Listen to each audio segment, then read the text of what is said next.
Hello, and welcome to the Media Roundtable Special Edition podcast, where we talk about everything that's been going on in the world of audio in service of the chief audio officer. That is the person who represents a brand and who's trying to figure out, how do I make this very peculiar channel successful?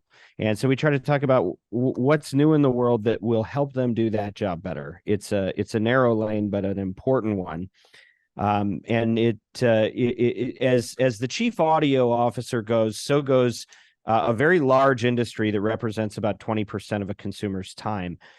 So the implications here are wide.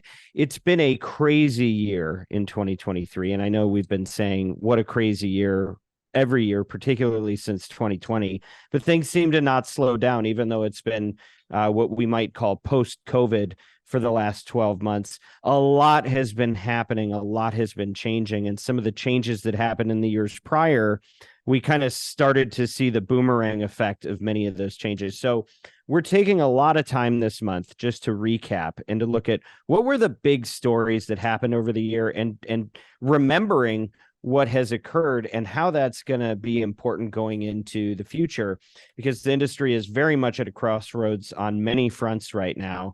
And the various tentacles, whether it's just podcast, which everybody likes to talk about, or streaming, which is actually a larger channel than podcast, or terrestrial radio, which is still quite large itself. There's a lot that's changing. And so we're going to unpack some of that for you today. And we will come back in January and we'll do a little bit of forecasting. But right now it's just about trying to make sense of the ways that the world has shifted in the last 12 months. I am your host, Dan Granger, CEO and founder of Oxford Road. I am sitting at, you can't see it in the shot if you're watching on YouTube, as most podcast listeners are. But I am sitting at the Media Roundtable in my office at our corporate global headquarters here in Sherman Oaks, in Los Angeles, California. And I'm joined by some of my favorite people to Media Roundtable with. Of course, we have the great Stew Redwine, our head of creative at Oxford Road. Welcome, Stew. Great to be here. We have the wonderful Spencer Semonson, who is always the most knowledgeable about the space, representing our media efforts at Oxford Road. Glad to have you with us, Spencer. Thanks so much for having me yet again. And then, of course, we have James Ingrassia, who is our head of account services, and he's able to kind of round out all of the different aspects from media, measurement, messaging, all the different pieces. James has to kind of deal with everything. And so he's going to be really giving us a boots on the ground perspective on a number of these topics. So James, I'm glad you're with us today. I'm glad I could make it on a special after school edition of Media Roundtable. Why is it after school? The after school specials. Those are always fun to watch on TV. You know, your favorite primetime show was on at like 3 o'clock. It's a special edition. It is a special edition, and special it is. So let's get into it, guys. This was a year. A lot of things changed this year, and I think, the big one. I don't know if I'm making this up or I heard it somewhere else, but I would say Podcrash has kind of been the headline for this year when we came into 2023. One of the articles that I felt best encapsulated some of the things that we were dealing with is podcast companies once walking on air now feel the strain of gravity. And so, Spencer, I want you to speak to this first. What happened in 2023 where there was so much press around the challenges that the podcast industry has been facing? What happened? Just had more quantity than quality when it came to crashes. Every industry seems to be going through their scandal era, and it just became time for podcasting to feel the strain of that. We have some larger news that continually has been transposing through the whole year, but there were smaller ones as well, and each one of them seemed to have a different issue. At the core, it's probably the investment strategies and the ways that they decided to pivot businesses with the newly emerging podcasting that we saw. Dumb Money did end, though brand came in and now is king. But for the most part, DR is still trying to find its stride once again. And we've seen this with multiple things. We've seen it with Spotify, obviously. We've seen it with the crash of Cast. We saw it with the lawsuit over Tenderfoot, the dissolution of the partnership between Odyssey and APM. And each has its own complexities. Sometimes it's host minimums that they can't come in and meet because advertising dollars aren't there. Sometimes it's going with hosts who don't have a social following yet to build upon. Sometimes it was content that just didn't pay off in the long term. And sometimes it was them trying to make podcasting radio, which we continually have told them not to do.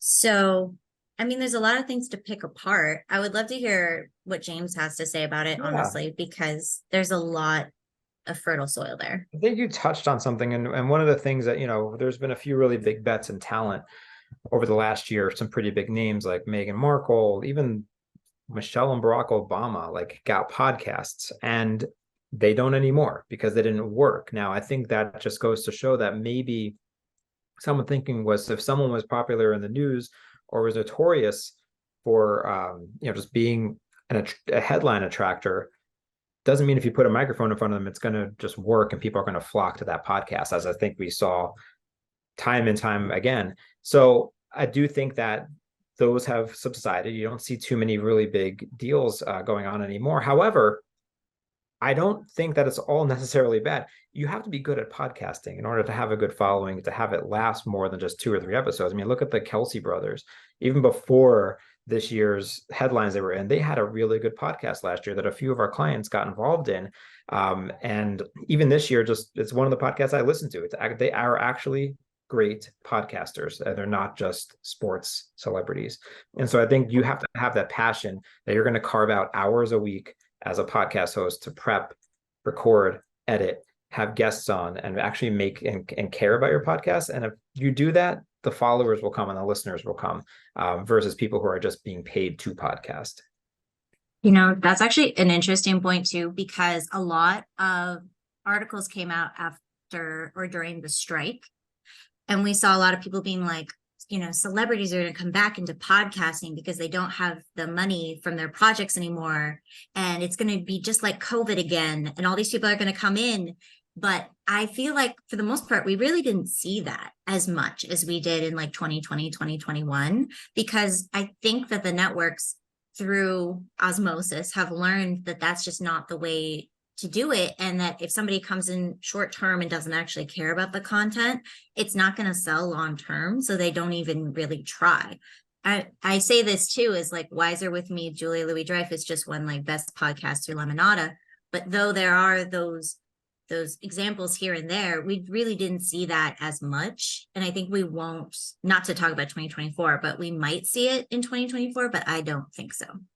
Well, one other thing that I think is going well in terms of just big bets is that the acquisitions seem to be going well. So while not the biggest fan of all the big networks getting gobbled up by the even bigger guys, I know like Spotify acquired 2 of the leading 4 pixel providers for attribution earlier this year, or maybe it was later the year before, but it was within recent 18 months. And they've since completely absorb them into their system, and now they have their own pixel attribution program that they're offering at no charge to advertisers. So that's a competitive advantage on their end, which seemed to have paid off for them. But time will tell to see how pixels fare in this new world of podcasting in 2024, which we'll get into next month. Yeah, and to just kind of sort out this issue a little bit, I mean, a few things. Macro, the press always exaggerates. Right. And so we saw an abundance of news articles coming out this year, basically saying the sky is falling for podcasts. The sky is falling for podcasts. Was it all just hype? Right. The problem was, I think there were probably billions of dollars of earned media around hyping podcasts for the last 5 years, basically since Serial. So closer to 10. People have loved talking about podcasts, even though it's smaller than streaming. Streaming is a bigger business. More audio listeners have shifted from terrestrial radio to streaming audio then people have spent time with the podcast universe, and that's reflected in the revenue, where you've got effectively about an $18 billion advertising pie in the US. Podcast is only seeing 2 of that. Streaming sees more and terrestrial sees more still, but podcast gets all the attention. And so when all of a sudden podcast starts stubbing its toe, then everybody wants to pile on and say, look how poorly the industry is performing.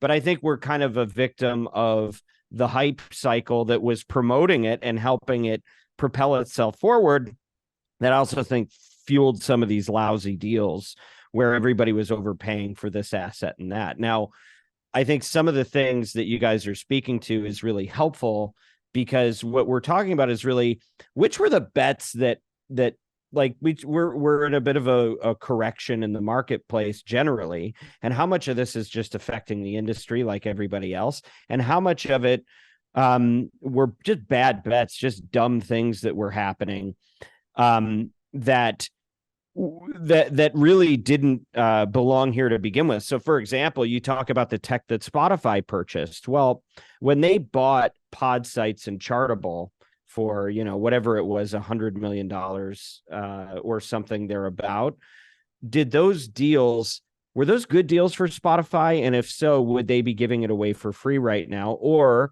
did they learn a lesson that they don't want to have proprietary in-house third-party, what was third-party measurement handled as an organization? We know everybody is regretting their minimum guarantee deals with talent, where they were signing contracts with unproven voices for tens of millions of dollars in the hopes that they might make a good show. And I think, just to underscore what you were saying, Spencer, I think the way forward is probably a good one, where if you came into this business as an opportunist late in the game because you were famous for something and you said, I'm going to do a podcast and then I'm going to be Joe Rogan and everybody's going to give me a pile of gold. What you're learning is it's not so easy, and those contracts are going away. On the other hand, Spotify spent, whatever they projected at $200 million on the Joe Rogan show. That was a successful show before they bought it, and it may have brought a lot of people onto the platform. That $200 million may have been a better investment than the $20 million they spent on Meghan Markle, right? It's relative, but I think the thing that people have learned this year on the publisher side is not to invest so heavily into unproven assets, and to make sure that there's a business model that's going to sustain all the way through the chain as advertisers are asked to pay the rates to offset the costs. That actually has to work itself out, and you just can't be so speculative when money is more expensive than it was before and the capital markets are changing. So there's a lot that's come out of that. And I would say, generally speaking, yes, there's been a stubbing of the toe, specifically in podcasts, but in audio everywhere. But the good news is it's separating the wheat from the chaff. And a lot of the easy come, easy go folks are saying, okay, there's no free lunch here. We'll move on to the next thing. And the people that are really serious about it and committed to going through the cycles, that's who we really need to begin with. And I don't think they're going away. So with that, we've seen some other changes. And James, I'm going to ask you to speak to this, which is that brand marketers are now representing the majority of podcast spend. Why is this important? What does this mean? It means that rewind 10, 12 years ago when Serial came out, that was like MailChimp. You still remember it to this day. It's MailChimp, it's direct response, performance marketing at its finest, of the host actually delivering and using a product and delivering their promo code and getting their listeners to go support the show by working with that brand. And while that's still very relevant in today's age, a lot of, because like you said, the headlines are out there from our last topic, the podcast is very popular, shiny object syndrome, and a lot of these big brand marketers are now in the space, which is great. We welcome them all. And we're talking the big CPG companies, the big insurance companies, the big credit card companies, everyone's now on podcast. Great for the industry, rises all ships. However, there are some things to consider now, especially if you're a brand who's used to having a lot of control of where your ad goes. So one of those implications can be creative. Do you just take your TV creative, strip the audio, and put it on a podcast? Probably not great, which Stu, I'd love your feedback on in a second here. But most importantly is brand safety.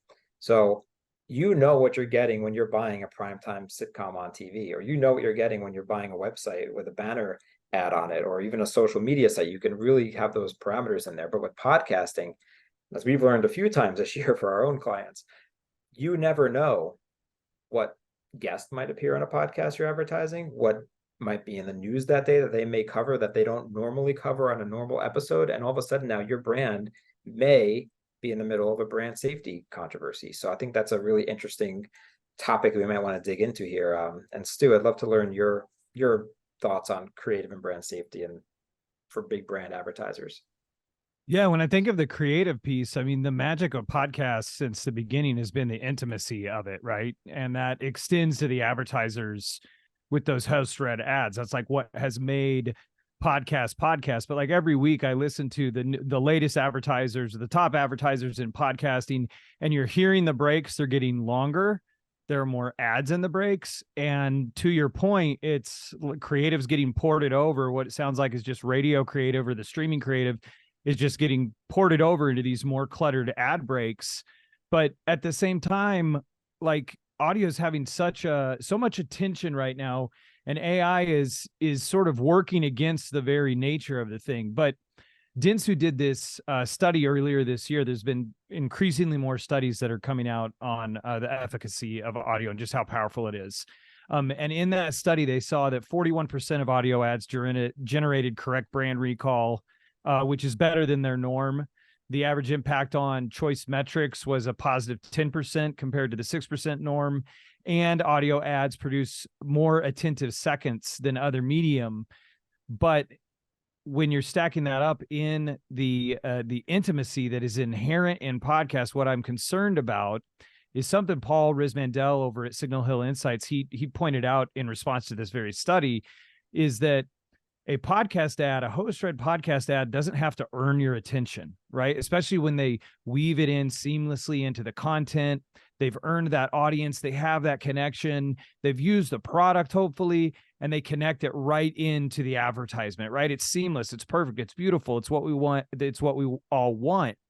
But as more brand advertisers are coming into the space and the ad breaks are getting more cluttered, what I'm hearing, like gravity is pulling it down to be produced spot after produced spot, where now I have to change my tactic to go, well, shoot, if I'm going to be in this cluttered break, I've got to now gain their attention. I've got to break through. It's not going to be read by the host. And that's the degradation I see happening when it comes to creative in podcasting. Yeah, we talked about this a lot, and for years we've referred to it as the gentrification of podcast, right? There's a lot of hype around it. Everybody heard that podcasts are cool, and they heard stories about all these great tech brands that are leading the future and all positive. And there was so much good press around direct-to-consumer VC-backed tech brands. This is kind of pre what many people call techlash, that was happening in concert with the rise of the podcast industry and that kind of virtuous hype cycle that it was attending to. But the challenge is, like really any kind of media channel, it usually starts with direct response advertisers who don't need all of the sophisticated tools to tell them what they're buying, because they just want to know if the ads performed for them. And a lot of times that can be figured out without the standardization of definitions like what's a download or what is a podcast. There's a lot of tools that they're in the middle of trying to develop and improve so that large brands know how to kind of fly by instrument within the channel. But the performance marketers didn't need that. They just needed to see that the codes added up to a good return on investment, and then they'd keep buying it. Well, what happens over time is the brand marketers end up pushing out a lot of the performance marketers, and you start to get, and you can see this in a lot of in TV, really. Like if you have prestige content and it's easy for big brands to engage with, you don't see as many direct response marketers in those channels. Direct response marketers end up, buying things that they can't do frequency capping on, or it's somewhat questionable programming and might be more controversial. And And so it's following the typical progression, and there's something good, but there's also something bad. They're building out this boom town. It's getting a library. It's getting a fire brigade. It's not going to burn down as easily, right? We like that. And we like being able to go to Starbucks while we're there too, and not having to grind our own coffee. But the downside, like you're saying, Stu, is that you lose some of that magic that brought you there. And where people get carried away, you're always getting carried away. Everybody's always getting carried away one way or the other. Podcast is all great. Podcast is all a mess. Okay.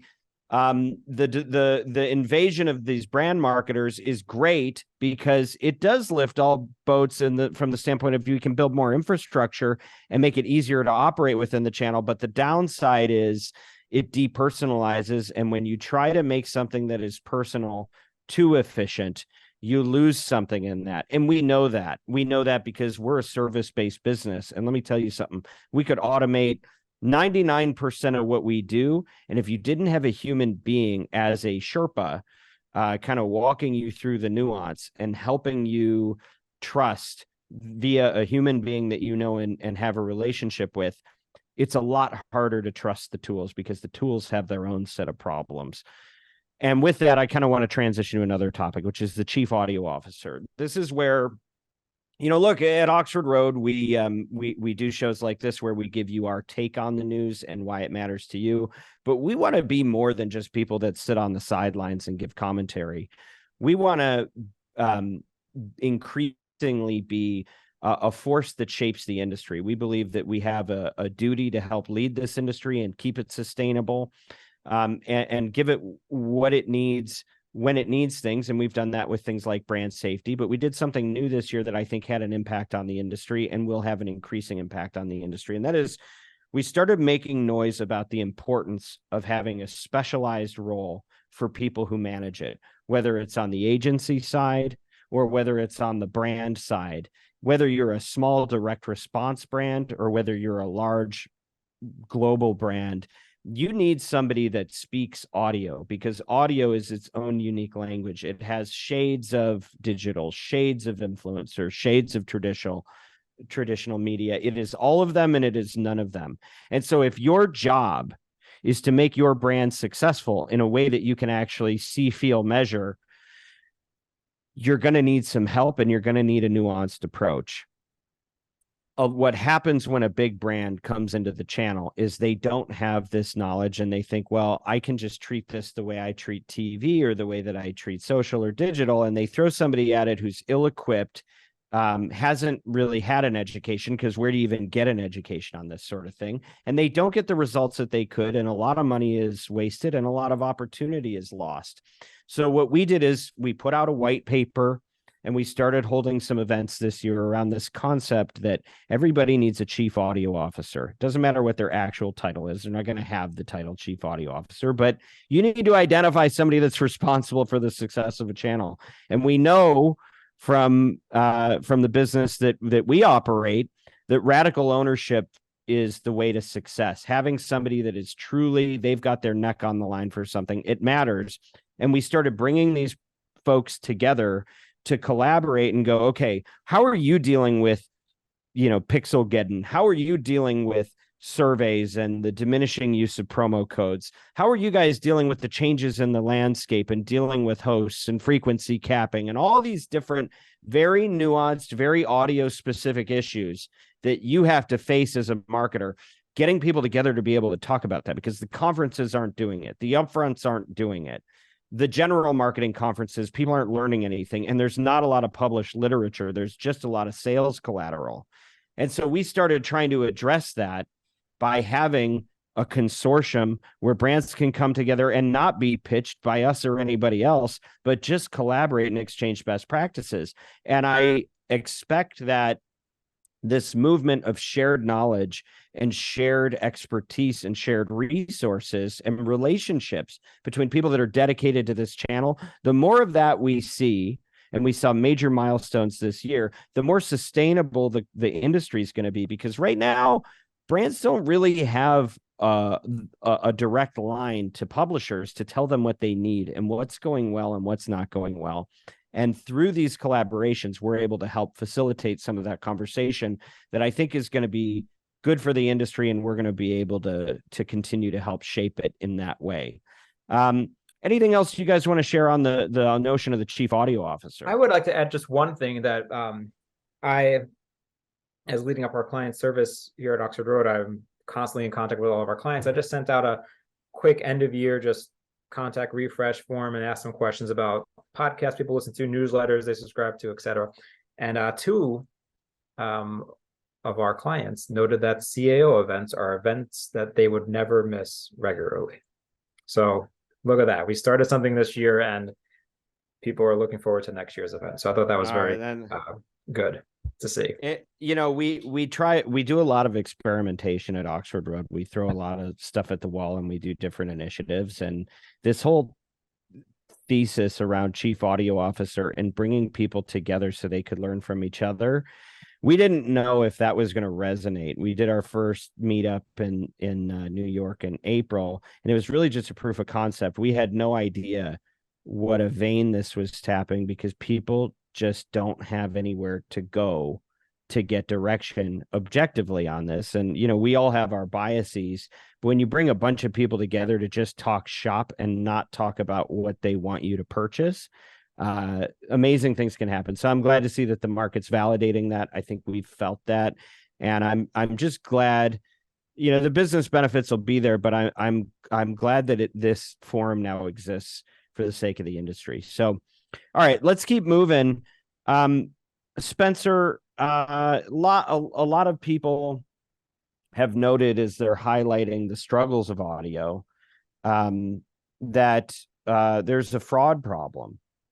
And that's a scary word to throw out there. And, I think it's sort of like it's our version of election fraud. It's like they talk about, well, it's always there. There's always some degree of it. But at what point is it like, what level of concern are we actually at? And are we getting better or are we getting worse at this? Is this an increasing problem or a diminishing problem? Can you give us a little bit of lay of the land that we've seen in 2023? And it kind of jumps off the last point that there are so many nuances with the industry that sometimes it's honestly very difficult to build partnership because there is a low level of trust in certain instances. And you really do need to get in with them and make it a personal problem for both of you in order to address ongoing issues. Because I would say we are at a really good point in the industry right now when it comes to measurement, when it comes to attribution, and to making sure that what we're seeing on the end of the funnel matches the top of the funnel. Years past, we were talking about, keeping baked in and fighting DI. Now we have an internal term called faked in to mention the spots that are put in dynamically that run embedded supposedly for short term. So that has been an ongoing conversation since I have started at Oxford Road. But now we're getting into more nuanced takes, things around frequency capping and making sure that the downloads that we're seeing in our reconciliation sheets are real and aren't being put in ads for games or, another medium that we're not paying for, trying to keep publishers accountable for what they're selling versus what we're getting. And, you can have the best ad in the world, but if only 12 people hear it, it's not really influencing the way that we would prefer it.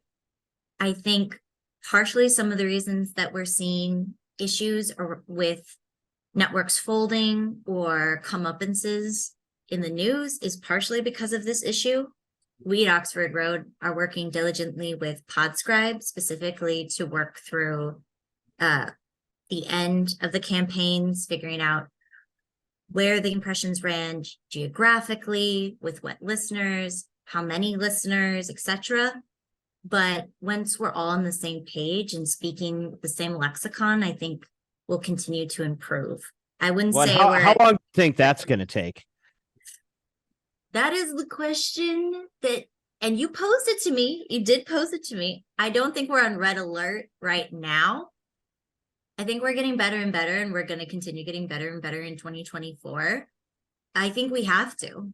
Brands are coming in and that's just like a diligent part of their vetting. So it's going to be necessary.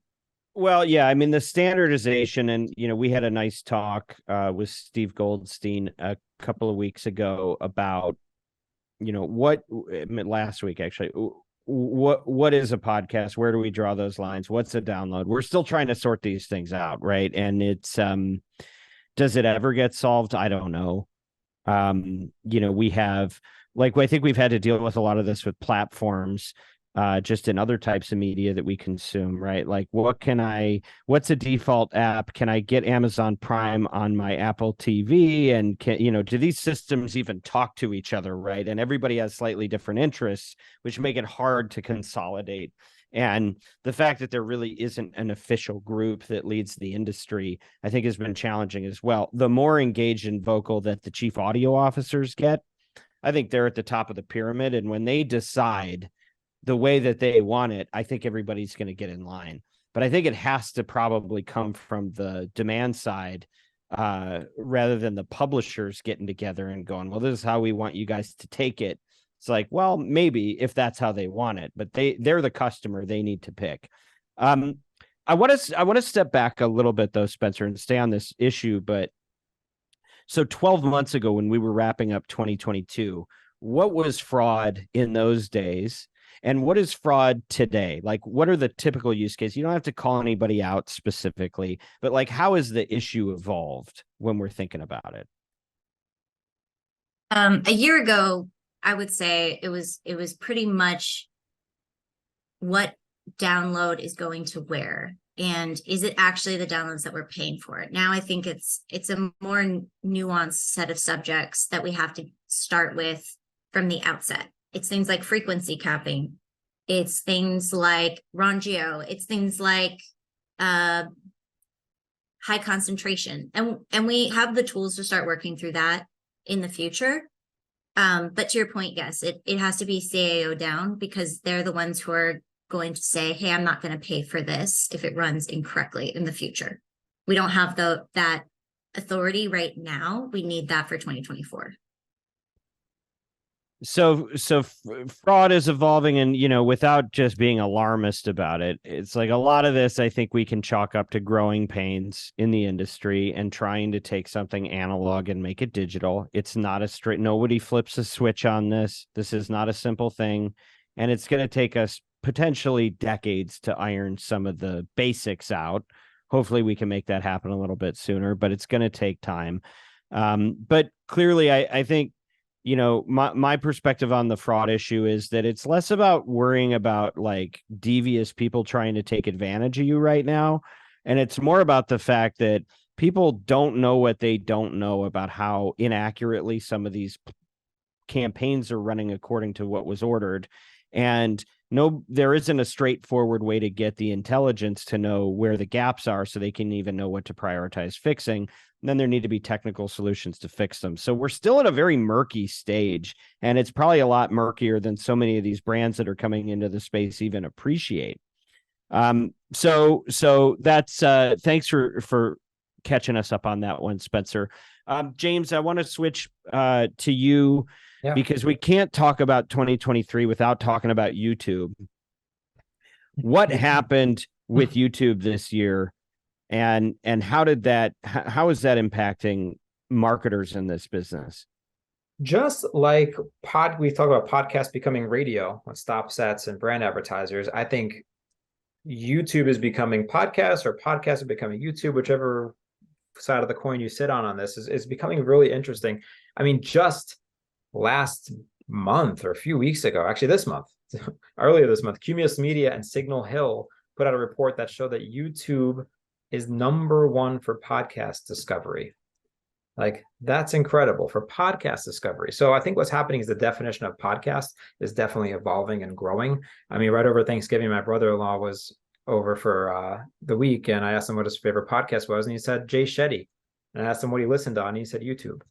So to me, that's very different. My wife listens on YouTube. I listen on podcasts. So I think just the fact that a podcaster has a platform to talk to their audience, and they put a camera up, is the easiest way for them to grow their audience from not just someone listening on their mobile phone or their desktop, but also showing it on YouTube. The only thing that's a little bit different right now, which I think 2024 might hammer out a little bit, is what does that mean on YouTube? I've seen some podcasts that put up their album art or their cover art and put the audio just behind it. And so that counts as YouTube.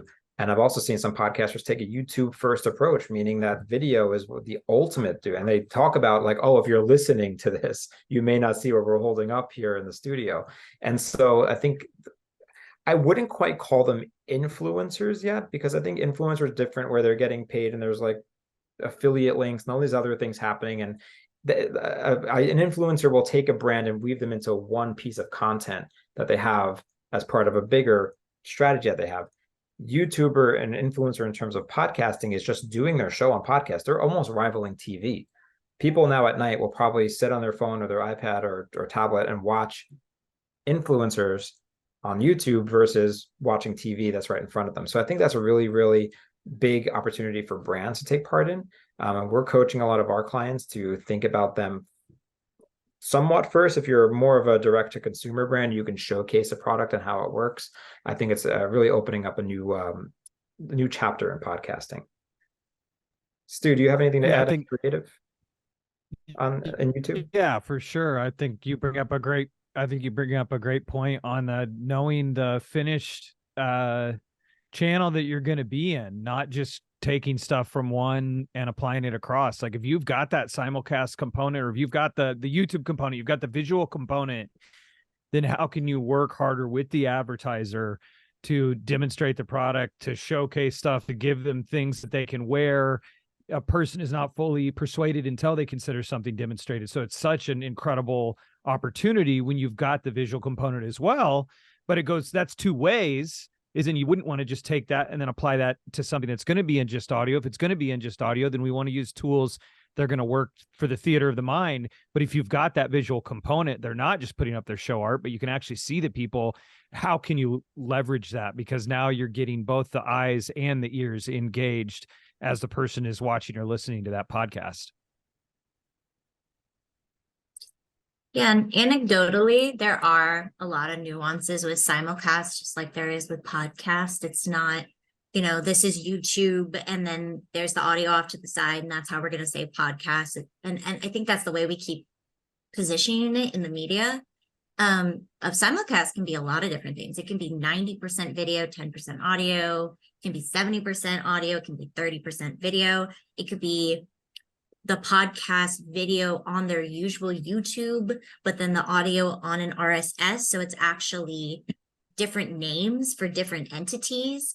It can be video first and then backwards. And then some people are just taking the audio itself and putting it on YouTube just so they can get the downloads, because other people are already doing that and they want to get their money's worth or their downloads first. Another reason that we're talking through fraud for 2024. So yeah, and I've already had to deal with that significantly. I just had a show that was sold video one place, audio another, and they smushed it together. And now I'm dealing with exclusivity issues because two different competitors were on two different media types. So it's just really smart to be aware of like what the media is as a whole versus what its insertion type is when you're thinking about testing in the future. I think there's a bit of a history lesson here for publishers, and then the implications are on the marketers. And so I want to just talk about both, because I think this is a juicy topic. The big thing is, it's like, okay, YouTube's exploded. How did that surpass iTunes, Spotify, Google's other podcast app and so forth? How did that become the place? But there's a pendulum that's kind of been swinging back and forth for the entirety of this industry, where it started out being an open platform that anybody could access any content. And then you started to see institutional publishers coming into the space going, we're going to distribute through the RSS feeds. Okay. Now you had kind of two different camps. You had the public radio camp that put out a lot of early shows, This American Life and so forth, where they said, we don't care where you consume it. We're going to distribute everywhere. It's going to be an open ecosystem. We're going to not try to gate this stuff. Yet others come in like iHeart, who said, oh, we're going to put out a show. We're going to make sure you can only listen to that show through the iHeartRadio app. Now, what did they figure out? They figured out, oh, when you gate it, you don't get as many people participating, and we're actually net positive if we open it up again. So I would say for a good solid 5 years up until the pandemic, most everybody had agreed that these were going to be open ecosystems. We were going to distribute. If you could distribute your podcast, you wanted to do it. When Spotify bought out Rogan, you started seeing the gates come back up. And that's where you started seeing people pushing shows behind paywalls, or at least behind walls to control distribution, so they could drive up consumption of their platform. And that happened for a while, but now in a post-pandemic economy, we're seeing that start to change, because when you look at the deals Spotify is making, and I think they're the poster child right now for these deals, they're not necessarily exclusive to just the Spotify platform. Dax Shepard being distributed everywhere now, not just on Spotify, the deal with Trevor Noah being open now. So we're moving now again away from gates. Now, why is YouTube such an interesting platform to be consuming a podcast on? One of the reasons is because YouTube is structured in a way that all of the other audio platforms are not. You can share a lot easier on YouTube. You can get other pieces of content that are like the one you're consuming recommended to you a lot easier. You can chop it up, and then automatically when you finish a show, you're getting another sample of a different show offered to you. That doesn't happen through your Spotify or your iTunes app. Yeah, they can traffic trailers, but it is not the same search functionality and share functionality as you have through the YouTube platform. So I think a lot of it comes down to user interface and the shareability of it and how much more promotion you can do. It's so much easier to promote a piece of content, if you've ever tried to do it, on YouTube than it is on any of the audio apps. So I think that's a really important part of this conversation. And I think there's an opportunity for audio platforms that are exclusively audio to learn from YouTube about how to make promotion a little easier, how to make cut downs a little more accessible, how you can kind of cross pollinate different pieces of content and share and promote more easily. But the big implication for the marketers, because that's not really their problem. The big thing for the marketers is that now they have the challenge of every time they start to organize their teams to manage these user-generated ecosystems, the rules change on them. So they used to have traditional media experts that bought traditional media, and they might have a TV expert and a print expert. And then you had this thing called digital. And digital kind of shook things up, and you started getting digital specialists dealing with those channels. So then you have to deal with influencers, which are typically thought of as digital. But with audio, now the lines are getting so blurry that they don't necessarily have assignments on who is going to be their ambassador into these channels, where there are an infinite number of creators that they could be partnering with, but they are there's too many choices on who they could sponsor. And if you have an influencer agency, they're not really necessarily going to be paying attention to a simulcast of a podcast that now has the majority of the consumption through video.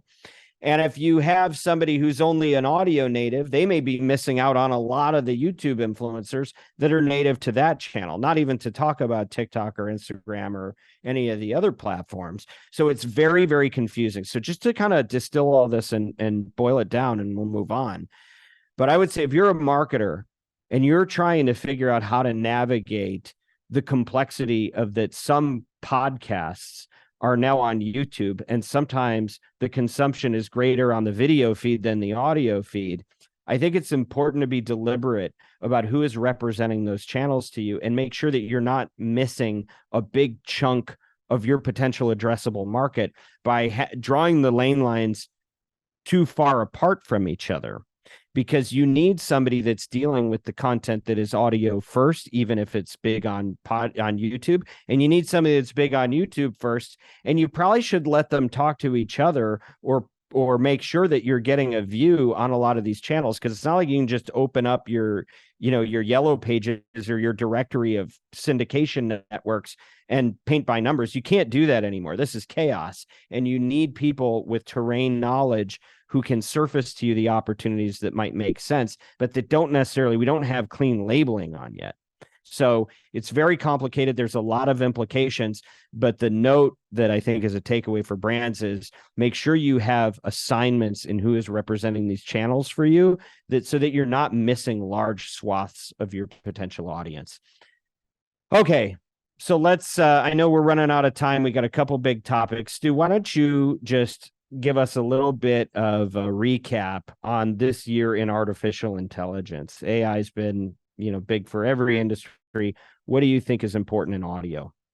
Yeah, it's another juicy one. I think the most important thing in audio is to take a position.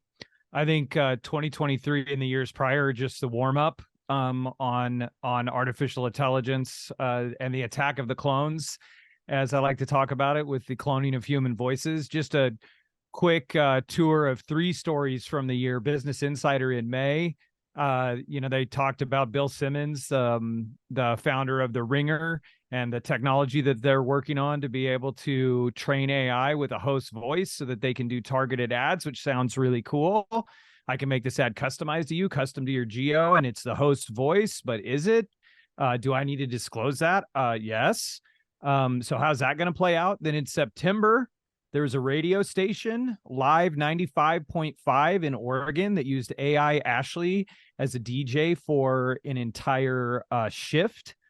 And I think that's, once that seal has been broken, you will see more and more of that. How personal can a AI DJ be? But sometimes when you think about it, how personal are some DJs? The greatest ones are incredibly personal, and there's a ton of intimacy, but sometimes it's just saying something kind of wacky and transitioning to the next bit, right? So why isn't that something that we can't have AI do? And how comfortable will people be with that? And then Ashley Carmen reported in Bloomberg in September. She referred to the Joe Rogan podcast from earlier this year that was completely AI, that was, was not his voice. And then Rogan had commented, this is going to get slippery. I think he's exactly right. And Ashley had talked to, I'm going to butcher this name, but Alexia Bidet is a partner at Claris Law. And they were talking about the legal challenges that might still arise around AI voices. And that's where I think the point that was made in that article is that there isn't really a position that has been taken by the industry on where do we stand on this. Do we disclose that it's an AI voice? When do we disclose that it's an AI voice? Is it something that is just happening and people don't know is happening? That's something that I think the CAO Club could tackle. But the shift that I see coming with all this AI stuff, and I think it's going to be in audio, and I think it's going to be across all the commercial arts, is like 2 forces that are going to be at work. One of them is all of this automation and efficiency that the AI stuff gives us. That's great. But I think you're going to see this kind of turning into a prediction for 2024 is a shift towards authenticity and intimacy and handcrafted bespoke. The fact that that this was an ad that was recorded with real musicians, and this absolutely is a actual actor's voice. You're going to see a space is going to be created for that as a reaction to how much is going to be poured into the increasing use of clone voices in audio. There's so much there, and agreeing with everything that you've shared. There was a time when I remember first hearing somebody say that data was the new oil. And what I wonder is, not to get too far into predictions, but I wonder if authenticity is going to be the new oil. Yes. As data and technology is so ubiquitous and accessible to everybody. But no doubt, I think we're only scratching the surface this year on what AI means to audio. And, audio's always been a decade behind everybody else. So we may have a little more lead time than some other industries, It looks like you want to get something in here. Yeah. One last thing is I think what I started with. So I think the important thing is you can sit back and you can wait and you can let it happen, or you can get together with your team, with your CAO, and figure out, where do I stand on this? Where do we stand on this? And take a position. Because then you'll be operating from a place of strength as opposed to sitting back and just kind of watching. And you might see, where are there opportunities that can be taken advantage of, because in general, it seems like the industry is just kind of laid back and letting it happen. How can we go ahead and take a position on, when do we disclose? How do we use AI? How do we use voices? And these are the rules of the road that we've put together. Beautifully said, and amen to that. And I think when we think about other implications, like the tools that it empowers, kind of the final topic that I'll just riff on here for a minute here, comes down to brand safety and suitability. We are wrapping up 2023, where I think we got to, I know everything's political and things are still polarized and crazy, but I think we had a moment of respite where people were a little less into the food fight than they were before. From what we can tell in the middle of December in 2024 or 2023, it looks like we're going into a rematch of Trump versus Biden, because everybody's excited about that. It's going to get contentious again. It's going to be hard, with every single issue becoming a political battle, and it's hard for brands. And we've had a couple of years now in the and safety and suitability space to try to catch up with that. There's been a lot of tech that has attempted to deal with that. My view is that we've been in the 1.0 phase of brand safety and suitability, and it's all kind of been based on topics and keywords, and kind of reverting back to the old way of block lists, or they used to call them blacklists. Now they call them block lists, but whatever it is, saying this could lead to negative discussion, therefore we're not going to go near it. That's the old version.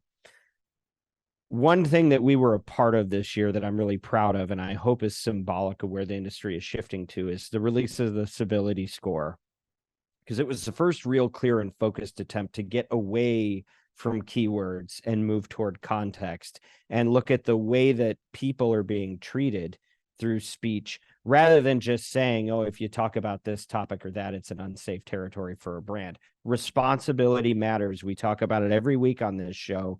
And the civility score that Seeker released in partnership with Oxford Road, I think, is the first step in trying to provide a viable solution that's going to be absolutely vital in as contentious a year as we're moving into with the next political cycle.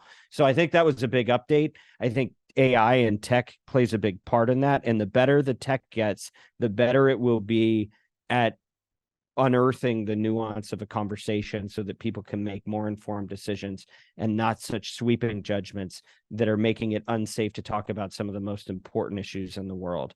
So with that, I'm going to close and just say thank you, guys. I think this is our last roundtable forum with our Oxford Road team this year. You guys have all been stars, and a lot of people have contributed this year. But I think it's been an amazing conversation. I think this makes us better contributors in the marketplace, and I hope that people have learned a few things. I know that our listenership is actually growing pretty substantially, so I think people are getting stuff out of it. So I just want to thank my fellow agents of influence for really bringing it this year. And specifically those of you that are on today. Thank you, Spencer. Thank you, James. Thank you, Stew. And 2024, we're going to get back on in January. We're going to have a team looking ahead and saying, here's what you need to do. Here's what we need to do as an industry, making some predictions about where things are going. This podcast is brought to you by Oxford Road, where we want you to succeed in audio and to use your influence for good. And as members of the marketing community, we believe we have the power to advance voices that don't just entertain, but edify, and to rise above our differences and show that collaboration is possible when we treat each other with respect. We'd love to hear from you about what you want from us in 2024, what you want more of, what you want less of, how we can do our jobs better. Please don't hesitate to email us, info@mediaroundtable.com. And if you're a marketer looking to align with our vision, reach out to our ad agency, Oxford Road. We do this all day. Go to oxfordroad.com, subscribe to our weekly newsletter, The Influencer, and special thanks to Bianca, Kyle, Haley, Scott, Mary Jane Everett, the team at Podcast One. And as always, influence responsibly.